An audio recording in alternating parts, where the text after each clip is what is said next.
Right. So lesson two.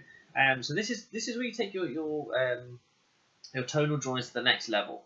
So your first thing I got you practicing in lesson one was the sphere. And the reason I chose the sphere is because the way the light hits it is more sort of gradual, and it goes around and it starts forming, making the shape of the object. Okay. Light reacts differently when it hits flat objects and flat surfaces, and you tend to get more of a solid, um, shade rather than a gradient. Which, gradients where it goes from dark to light gradually. When it hits, like say a cube, it tends to be more solid shades on each side. Okay, because it's just you've got that solid area. You've got one sort of layer of light hitting it. And then when you get things like a cylinder, which has a flat top and a rounded edge, you've got a combination of the two. So once you're happy like drawing a sphere and you're thinking, yep, okay, you're starting to get the hang of it and you're getting the hang of the idea of there being dark shadows and midtones and highlights, then you can start practicing with the different types of shapes and just basic geometric shapes. So in the next clip, I draw a couple basic geometric shapes, and I'll explain why it's important just afterwards. Okay, so have a look at that, watch the rest, and then obviously start putting this stuff into practice.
Alright, so as you saw from the previous video, um, I used those basic shapes that I'd drawn in the previous thing, altered them slightly, and I can start then putting together the shapes together next to each other to create new things. So I made a person. So you might have seen these, like these little mannequins in your art studios, or maybe you've just seen artists use them.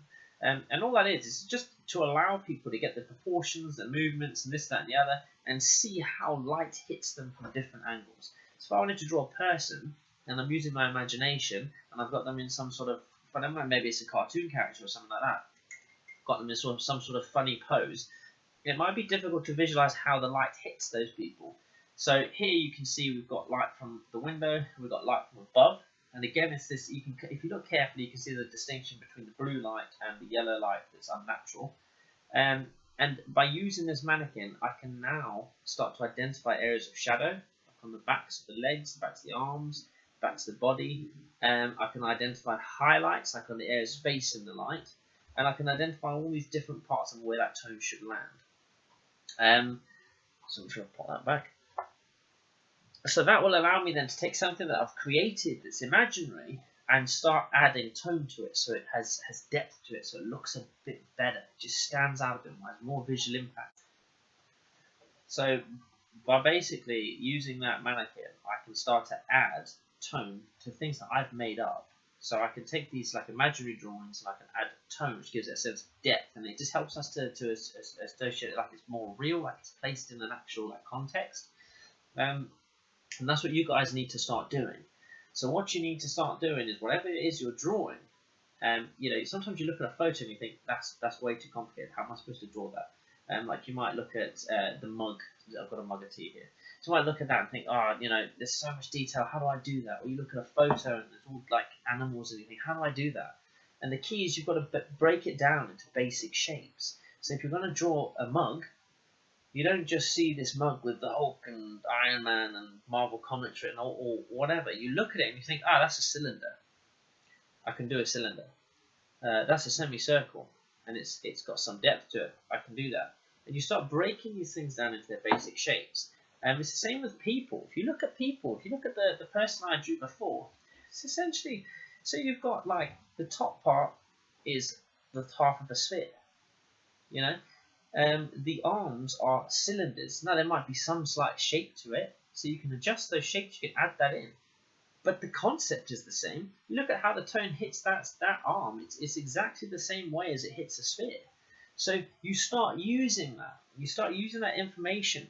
So if you're going to draw a cat, like in the next clip, I'll show you like just a little cartoon cat. It's just basic shapes. Those basic geometric shapes. You apply the same rules that you would for the tone.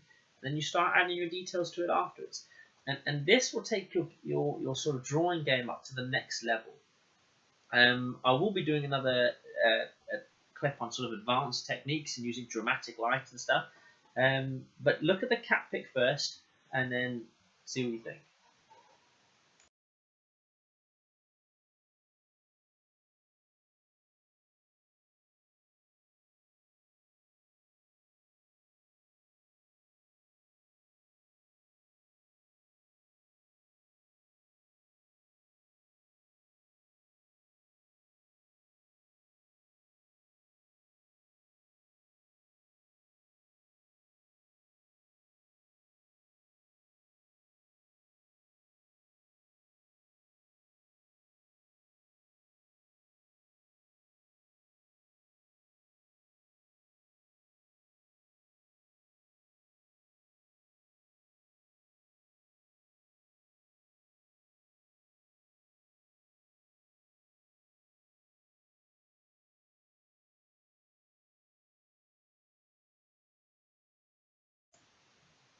Right, so you may have seen obviously I suddenly occurred to me that you might not sort of realize how to sort of smooth it out once you've drawn the basic shapes. So I used that little mannequin drawing just to smooth out, just to show you how they all connect up, and then obviously you can delete certain lines that you don't need and just sort of get in the way. And then I went on to the cat pic. Now the last clip I'm going to show you is it's a portrait sketch. I've just literally drawn a picture of my face. Just quick, I've shrunk it down, obviously the speed drawings and things. But the key is just showing you dramatic lighting, and it's showing it to you while we're just doing plain tone with like a normal HB pencil. So this is something you guys can do at home. All right. Now there's a couple of things I wanted to point out in this. I always get my students to do the darkest areas first. So I start off with a light plan, and then I say fill in the darkest areas. And the reason being, and this is the trick, normally what you guys will do is you'll do medium tones and you'll add your highlights, and then you're too scared to push hard. You're too scared to do the shadows. If you start with the darkest areas first, it's going to look slightly dodgy at the start as it is, and you'll be thinking this is rubbish. But you've got to persevere with it, because if you've done the darkest areas first, there's no more fear. That's the only thing you guys are afraid to do. The other tip is, if you've done the darkest areas first, you can smudge out from that, and you can start getting midtones just by smudging out the darkest areas that you've got. Okay, so as I say, the next one isn't a HB pencil, which just about everyone has. It's just like literally a normal Espo pencil that you guys will have. And I do the darkest areas first, so plan first, then the darkest areas, then I do the mid-tones, and I add some smudges. And then the key, to get that dramatic light, you need the darkest and the lightest, which is what I stressed in the first video. And I just use a rubber. Now this isn't ideal, I'll be honest with you, this is the only one I've got at home, and I'm not going to break quarantine to go and get like a sharp rubber. But ideally, like this is quite a fat one. If you look quite close, it's a bit fat, so I've got no sharp edges to use. What you want to do, if you're trying to do like a decent drawing where you're showing your skill and you're showing like your ability to work with like sort of a fine edge, you want a small rubber. Like a lot of schools have these little Espo rubbers. They're small, like sort of cube sort of shaped ones, like little cuboid shaped ones. and you use the edge, and the edge is as fine as a pencil. So you can pick up your highlights with that, and it's perfect. And you want it to be clean, like this one, like where you get these edges where it's kind of like darkened edge, that's not going to lift enough off. And you need that to get that clash, okay? And that will give you a dramatic image. Now, the next sketch, it's only a fairly quick one, but it's enough that you can see that there's that sort of, it's got more impact because it's dark and it goes to light. And in the last, sort of like the last toning video I'll do, I'm going to talk about adding color and making, sort of being brave with color and using dramatic light that way.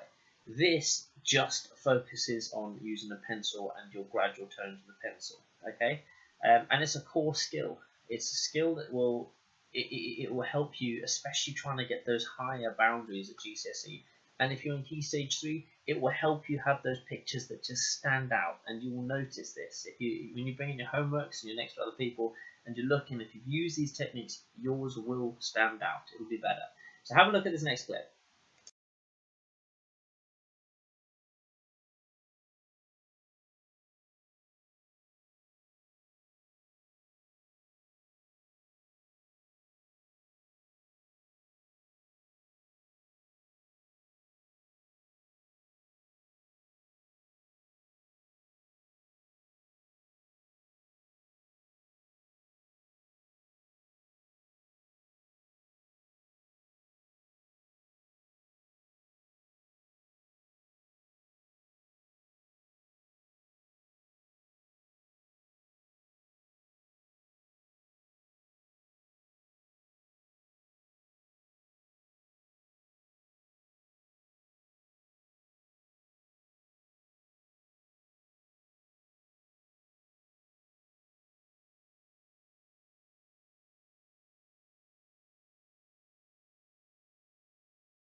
Right, okay, my last thing for the day, my takeaway thought.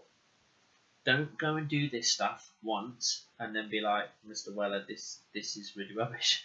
I'm never doing it again. And it takes years and years of practice to get to the level that's like awesome. Okay? All you have to do is focusing on getting better than you are now. So you just have to get to the next part of where you're already at. And you'll find some of these techniques you can use straight away. And when I say years and years, I don't mean like years and years to get to like a sort of bog standard level. What I'm saying is that if you keep learning, you are going to get to a really, really high level. But you have to keep improving. So don't worry if you do it the first time and then it doesn't look as good as you want it to look. It will get there. Like, I promise you, it will get there. There's not a single baby been born that knows how to draw. There's not a single child who's ever been born come out drawing amazingly. Like, the parents think they're amazing, but they're not. It's an acquired skill. Some people pick up quicker than others, but the skills are still the same. So all these videos are going to teach you extra layers of skill. So you will get to a point where you are very good. You will get to a point where you're very competent and you're confident at doing it. But it takes practice. Okay? And you have to be brave enough to apply these techniques. And as you learn new techniques, you've got to be brave enough to combine them. You know, we'll do lessons on texture, we'll do lessons on color, we'll do lessons on shape, all these things. And it's just about adding another feather to your cap, adding an extra skill to your arsenal, until in the end, you're producing these really cool bits of work. Okay? So it does take practice. Don't think it's going to be easy and you're going to get it straight away. You won't. But you will get a bit better straight away. And the next time you do it, you'll get a bit better than that, and a bit better than that. And eventually, you're going to be very proficient. Okay? So just persevere with it. Try it, apply it to your homeworks, apply it to your working class, and and you'll keep seeing results. You'll keep improving. See you all later.